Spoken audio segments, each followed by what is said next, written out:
বেকারির কেকের মতো স্বাদ হবে এমন কেক যদি ঘরেই তৈরি করা যায় তবে কেমন হয় বলেন তো? তাহলে কেন আমরা এত টাকা খরচ করে নিজেদের জন্য এবং আমাদের বাচ্চাদের জন্য নোংরা পরিবেশের অস্বাস্থ্যকর কেক কিনে নিয়ে আসবো? ঘরে খুব সহজে আমরা তৈরি করে নিতে পারবো এমন কেক যার স্বাদ বেকারির কেকের স্বাদের থেকে কোনো অংশেই কম হবে না। আসসালামু আলাইকুম everyone, welcome back to my channel. আজকে আমি তৈরি করে দেখাবো 2টি ডিম দিয়ে 1 পাউন্ডের চকলেট কেক। প্রথমেই আমি শুকনো উপকরণগুলো রেডি করে নিব।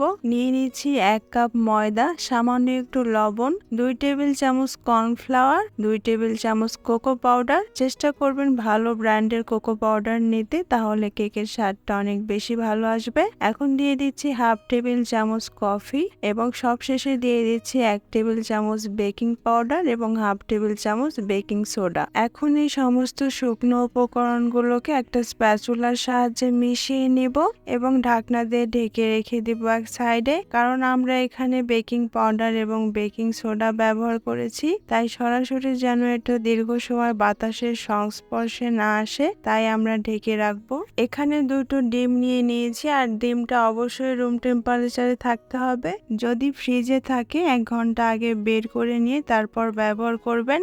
এখন দিয়ে দিলাম 1 কাপ চিনি দেওয়ার পর ইলেকট্রিক বিটার দিয়ে বিট করে নিব যতক্ষণ পর্যন্ত চিনিটা সম্পূর্ণরূপে গলে না যাচ্ছে।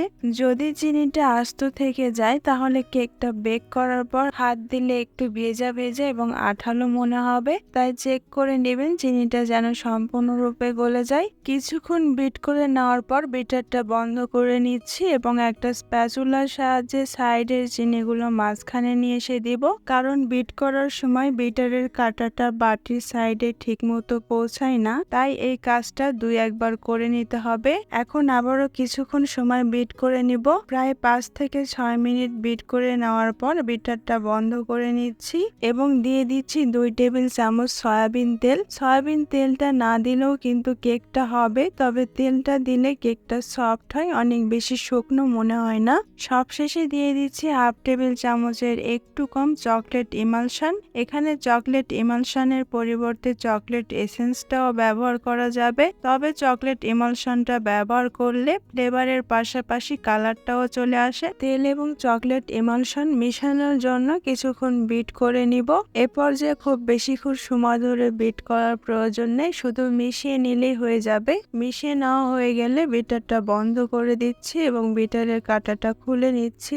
এখন একটা চালনির উপর দিয়ে দিচ্ছি রেডি করে রাখা সেই শুকনো উপকরণগুলো আমি একবারে দিব না, 2 ধাপে দিব এবং চেলে নিব। চেলে নেওয়া হয়ে গেলে একটা স্প্যাচুলার সাহায্যে মিশিয়ে নিচ্ছি। মিশানোর সময় তাড়াহুড়ো করা যাবে না, ধৈর্য সহকারে আস্তে আস্তে মিশিয়ে নিতে হবে এবং যে কোনো এক দিক থেকে ঘুরিয়ে ঘুরিয়ে মিশাতে হবে। যে কোনো দিক থেকে উল্টাপাল্টা ভাবে মিশালে ডিমের ফর্মটা নষ্ট হয়ে যাওয়ার সম্ভাবনা থাকে। যদি ডিমের ফর্মটা নষ্ট হয়ে যায় তাহলে কেকটা ফুলবে না, অথবা ফুললেও যদি ওভেনে বেক করেন ওভেন থেকে বের করে নেওয়ার পর কেকটা চুপসে যাবে, অথবা যদি চুলায় বেক করেন তাহলে ঢাকনাটা খুলে নেওয়ার পরই কেকটা চুপসে যাবে। তাই এই স্টেপটা খুবই ইম্পর্টেন্ট। আপনার কেকটা কতটুকু পারফেক্ট হচ্ছে সেটা অনেকটাই ডিপেন্ড করে এই স্টেপটার উপরে। আপনাদের সঙ্গে কথা বলতে বলতেই 2 ধাপে আমি শুকনো উপকরণগুলোকে মিশিয়ে নিয়েছি।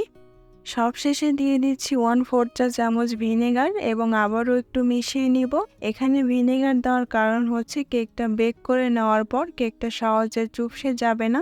আপনাদের সুবিধার্থে আজকের কেকটা আমি চুলায় বেক করে দেখাবো, কারণ অনেকের বাসায় ওভেন থাকে না, তো সেই জন্য চুলায় একটা মোটা তলযুক্ত কড়াই বসিয়ে দিয়েছি। কোনো রকম বালি এবং লবণের ঝামেলা ছাড়াই আজকের কেকটা আমি আপনাদেরকে বেক করে দেখাবো। এখন একটা স্ট্যান্ড হাঁড়ির মাঝখানে বসিয়ে দিচ্ছি এবং ঢাকনাটা লাগিয়ে ঢাকনার ছিদ্রটা বন্ধ করে দিচ্ছি একটা কাগজের সাহায্যে। চুলার আঁচটা মিডিয়ামে রেখে 10 মিনিটের জন্য এই হাঁড়িটাকে গরম করে নিব।